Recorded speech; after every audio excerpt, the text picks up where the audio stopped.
Hey everyone, it's Mr. Hoffman, and today we're going to be talking about looking inside the lyrics of a song.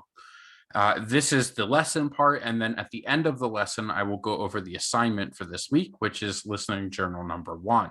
Make sure you read the directions and make sure you watch the entire video because you will need to know what is in it. All right, going forward, here we go. All right, look inside the lyrics. Objectives. I can interpret lyrics in a pop song, or students will be able to interpret lyrics in a pop song, evaluate lyrics for expressive intent, describe personal traits and musical interests, and reflect on past, present, and future musical experiences. Some essential vocabulary that you will need for this assignment. And I will leave these definitions on the slide here for you to use. These words that you'll need to know are lyrics, instrumental music, rhyme, mood, social context, and expressive intent. What are lyrics?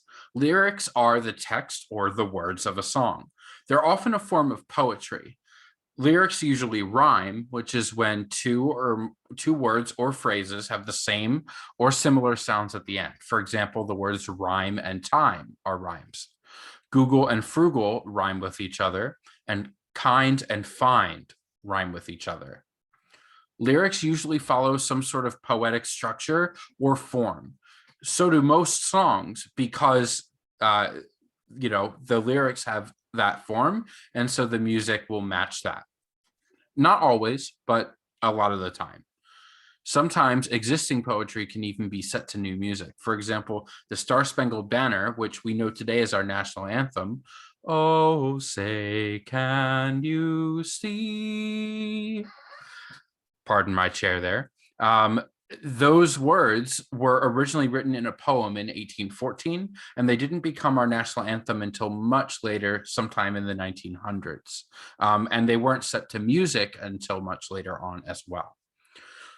Lyrics are usually written by a songwriter or lyricist. They may also be, they may or may not also be the composer, the person who writes the music, the performer, the person who performs it, and or producer, somebody who either creates the backing track for an electronic song or hip hop song or any other kind of song, or provides creative input to help with the composition of the song. They may or may not be the same person. A lot of the time you'll find that they are, but sometimes if they're a big name performer, they might have somebody else write their songs. Or they might do it themselves. It really all depends on the specific performer or songwriter or whatever it is. A song without any words or voices is called instrumental music. And we are not talking about instrumental music right now, but it should just be pointed out that not all songs have words. What do lyrics do? Well, lyrics communicate the central message or theme of a song. A song's lyrics will reveal expressive intent, establish mood, and provide social context for itself. Expressive intent describes the emotions, thoughts, and ideas that a performer and or composer seek to convey. For example, John Legend's "All of Me," written and released in 2013, expresses his love for his fiancée, who is now his wife, Chrissy Teigen. Another song, or another example, is the song "Lift Every Voice and Sing," which was written and first performed in the year 1900. And it touches on the dark past of the experience of people of color in America, while also casting a hopeful eye toward the future and guiding people to act, to fight for rights and to fight to end racism and discrimination. So that is part of the song's expressive intent. Those are two examples of expressive intent. Mood is the overall feeling that a specific section or piece of music conveys. So that is usually the combination of choices that the composer or songwriter or both make with the lyrics and the music within that song or section. Another way to think of it is the vibe of a song or a section of a song. and it's closely related to expressive intent. What do lyrics do? They also reveal or provide social context for the song. Social context is the environment and experience of a creator and how that, or the intended audience, and how that influences the way that people experience the music. So here's a good example. We like to share music a lot with our friends. So if I hear a really good song, I'll reach out to one of my friends and who I think will also enjoy it. And I'll say, hey, I heard this new song that I really liked. I think you'll also enjoy it. And we can trade song recommendations that way.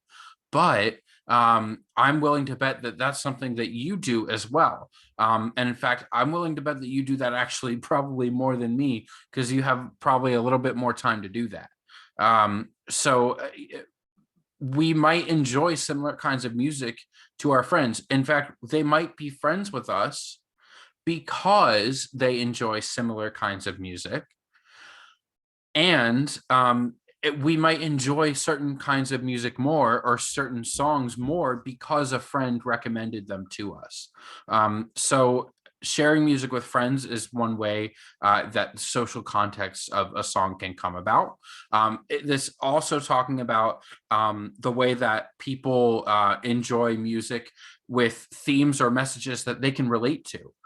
Such as songs about love, personal struggle, self-empowerment, or celebration. These are all very common human emotions.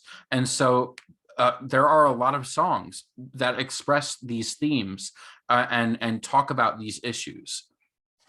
Another example, which is a little bit different, is that is hymns and other religious music. Some of that social context comes about when people find it meaningful because they find their faith or their religious practice meaningful. That's often a very important part of someone's life. So any kind of music that's associated with that might bring that social context of being also important with that. So social context, it's a little bit of a kind of not very well defined or kind of vague concept, but it comes about in many different ways. So this is something that you don't necessarily need to like know cold after this lesson, but it's something that I want you to continue to think about throughout our time together. So for this assignment, for the listening journal, you will need to be able to look up the lyrics for a song. And here's how you're going to do that. You're going to first search on Google for song title and then the word lyrics. You'll replace that song title. There we go. Title. We'll replace that song title in parentheses with the actual title of the song.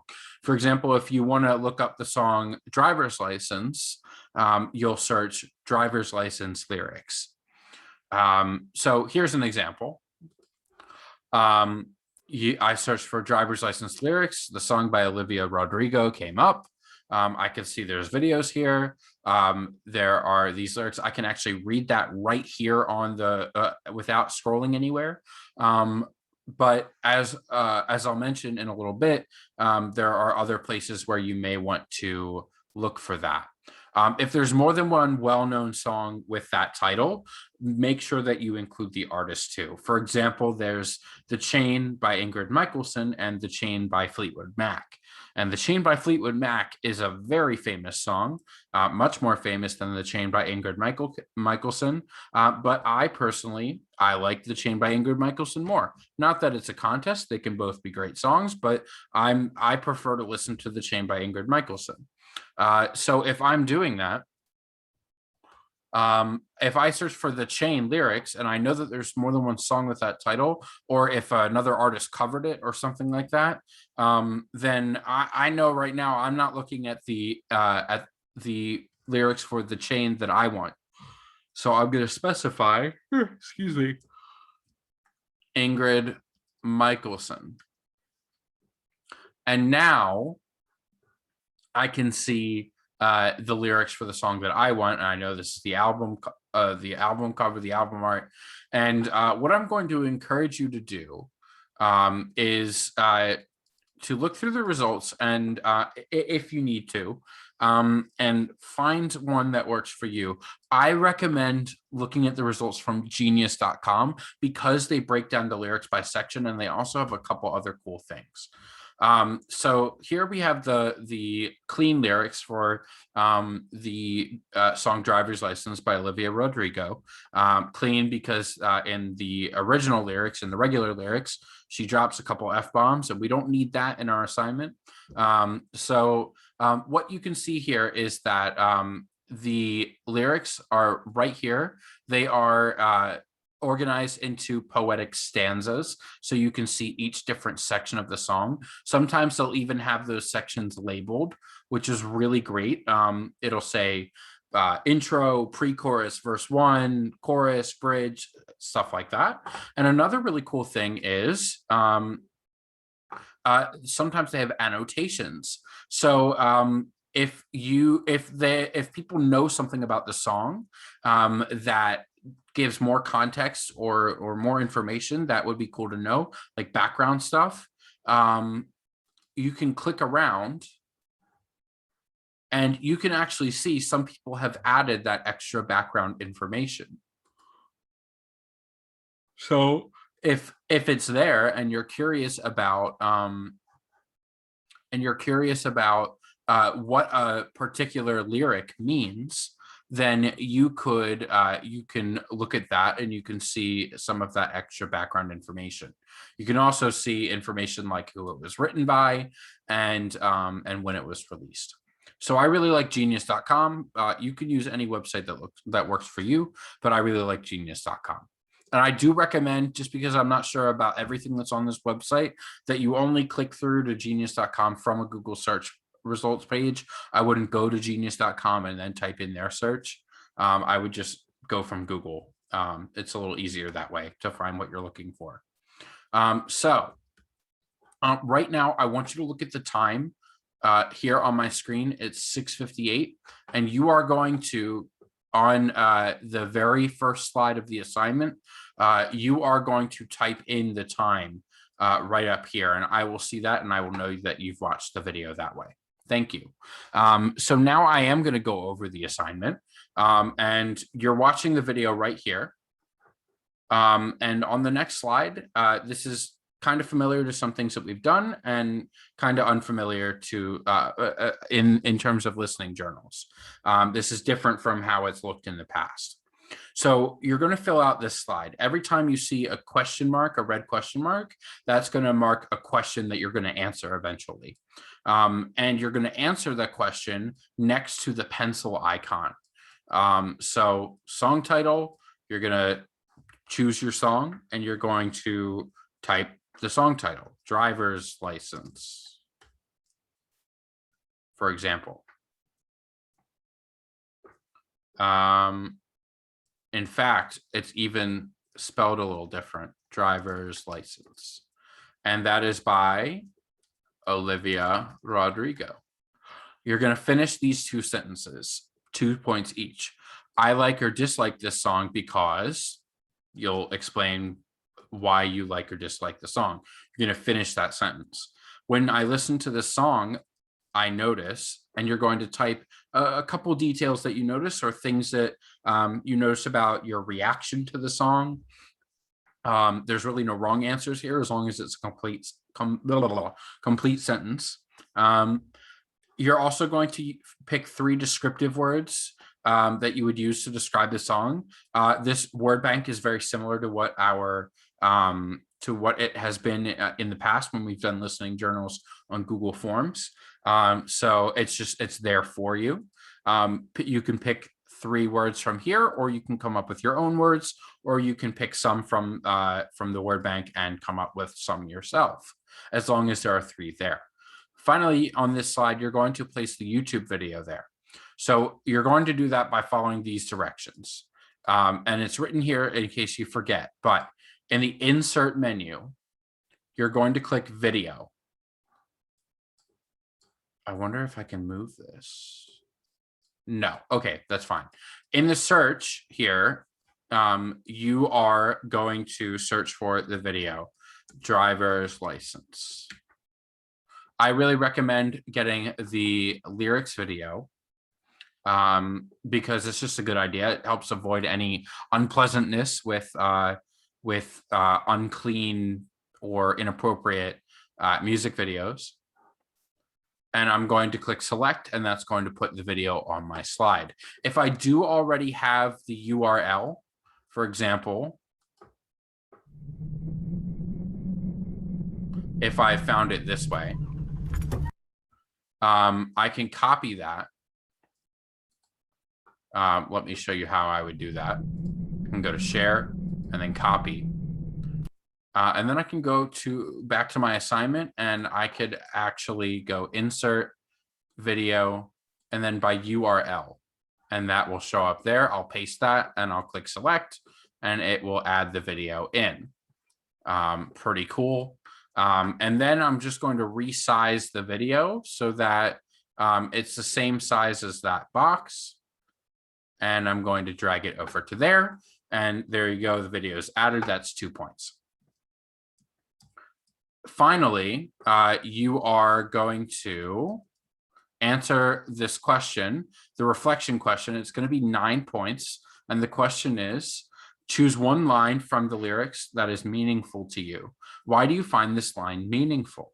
Consider musical elements and or the lyrics of the song in your answer.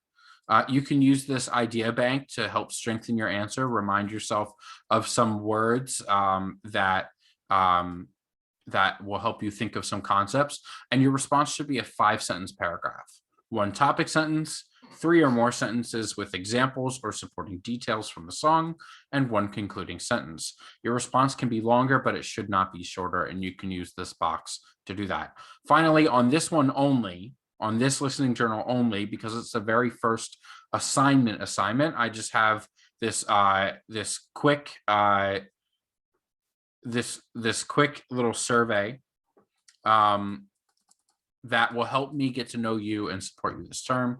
The questions are: what is your most favorite class or subject in school? What is your least favorite class or subject in school? Do you do anything musical outside of school? If so, what? What are your interests, hobbies, or favorite things to do? What do you want me to know about you? And optional, if you have any other thoughts or questions, comments, concerns, anything like that you would like to share, I would love to know it from that box.